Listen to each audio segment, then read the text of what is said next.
So the big tax question is this: how do wealthy people keep their money working for them when selling their business, real estate, or other highly appreciated assets without paying hundreds of thousands to millions of dollars in tax? What if we, as business and real estate owners who have poured blood, sweat, and tears to growing our wealth, and who didn't hire expensive tax attorneys and CPAs to map out an exit strategy, knew their secrets?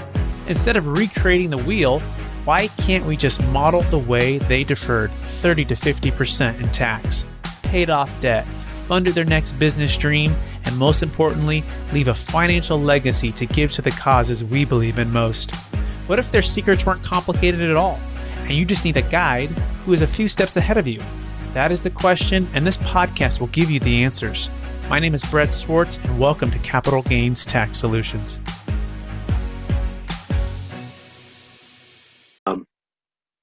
Is it just about us? The answer is no. It's that business agent that would like, business broker agent that would like to sell and collect his or her commission because they've worked long and hard to find a buyer, finally found one, but then after the client realized that they have to pay so much in tax, they can't afford to sell it, nor can they raise the price to cover that tax.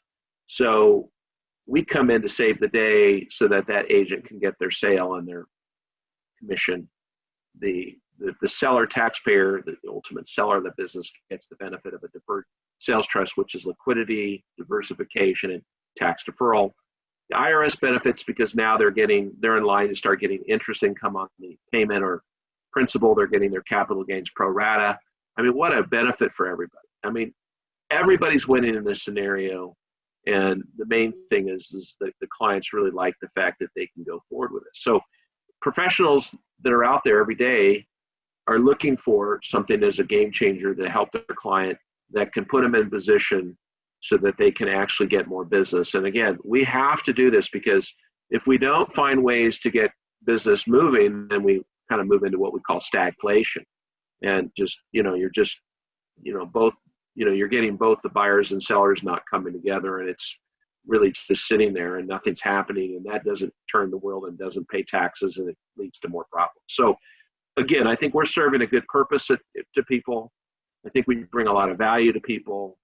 Certainly when they get older, it's even better because, I think they can see that this is a much better approach. And every financial company that we deal with, from the large wirehouses to the independent brokerage firms, see this as a very valuable solution. So again, tax-wise, we're very comfortable with what we're doing, and we know that the IRS has looked at us and flat out have told us that it's legal. And so, more importantly, we feel very confident in what we can do for people.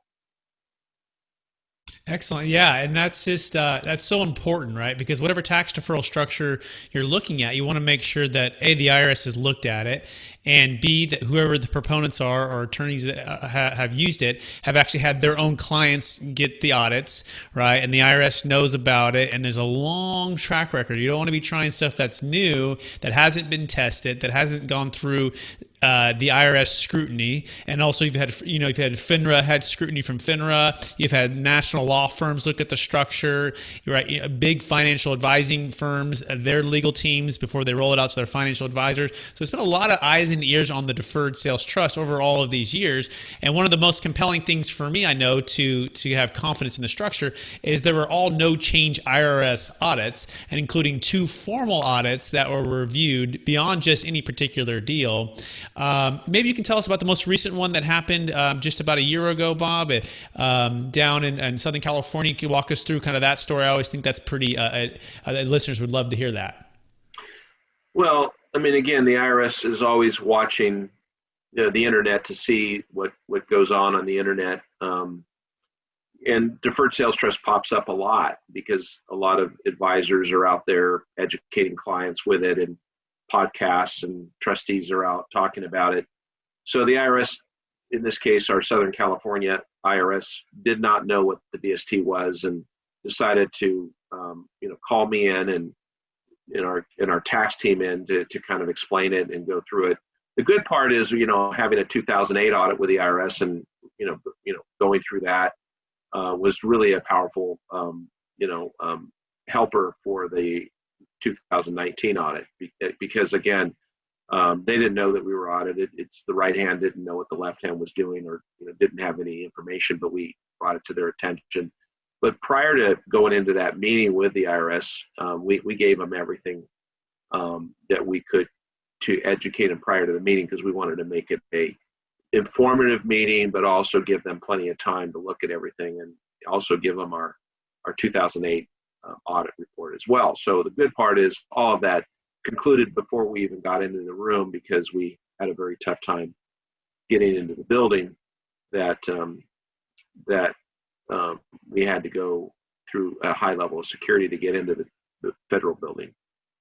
And that's just because there's a lot of bomb threats to that building. And so it wasn't exactly something I was really comfortable going into a building that was under a lot of bomb threats, but again, I had to do it, and I did. But what was interesting, we got on the elevator, or it was actually directed through all of the security to get in, and we got on the elevator with a gentleman that I had no idea who he was, but he was the head attorney for the IRS, and he took us up the elevator. And as he was going up the elevator, very nice man, he basically commented on our structure, that he had reviewed it and he knew it was legal.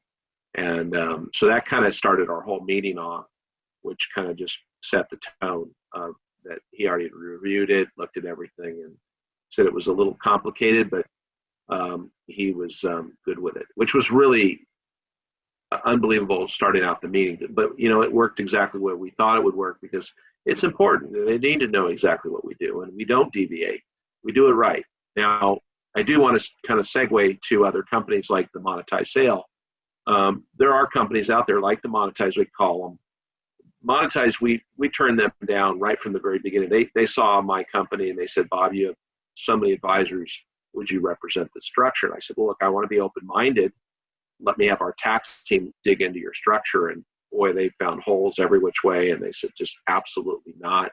It's a manufactured structure. Wasn't any business purpose in it. And we had a really tough time. But we turned them down. So again, we started seeing a lot of agents, people out there, they're trying to carbon copy what we did, but not very well. And agents would always call me and say, hey, I think I'm going to do the monetized deal. And I said, let me tell you why you shouldn't. And sure enough, Brett, that there was a lot of litigation in the tax courts to go after the Crow structure, Monetized Sale. And sure enough, that wasn't a very good plan. So we have had some very large cases that we're going to go the direction of the Monetized Sale, and then after sending them the tax court cases that that are going against them now. And then also what was interesting is we had an advisor for a big wirehouse, I can't say, but a very, very large company that everybody here in our audience would know, very well known New York Stock Exchange brokerage firm, was going down the road of a monetized, and we said, look, why don't you look at all these tax rulings and citings of all the cases that are going against it, and you might want to make a decision. Well, they ended up calling Mr. Crow, Stan Crow, from the monetized, and Mr. Crow basically got on the phone and said, well, we can see if we can get you an opinion from our tax lawyer in New York. And so they went on to call the tax lawyer in New York to find out that the tax lawyer would not offer an opinion, said it wasn't good, and then at the very end of the call told the advisor for the New York Stock Exchange brokerage firm that he should not do this, and that we are under audit and we will most likely not succeed in the audit, which was just about what we've expected. And so that's the goal here, is to do things that are right, do things that have solid ground. You're on solid footing. And again, there's no tax team that stands behind the trust at Monetized. They just don't. They just, you're on your own. Good luck. And then if you do get audited, you're on your own. Our tax team stands behind the trust. They actually will indemnify you for their work in audit defense. I mean, so if there's ever an audit, they're there to be there at no charge. That's their indemnification, that they're handling it at no charge, protecting you at no charge. and state or federal, and again, with your permission, of course. That's what they do. And that's a very important factor, that you have a law firm that's doing that, to make sure that if there's ever questions that, you could always get audited. Highly unlikely, but if you do get audited, they're there.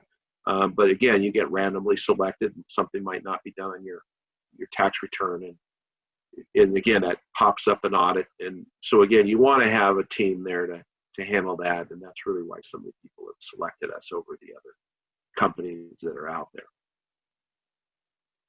That's great, Bob. I appreciate you sharing that, and that's just such good context for our listeners to really make sure you're asking the tough questions and the right questions for whoever's going to be helping you with this huge decision, and oftentimes the largest expense you're facing when selling your business, primary home, investment real estate. But Bob, this structure also works for some other.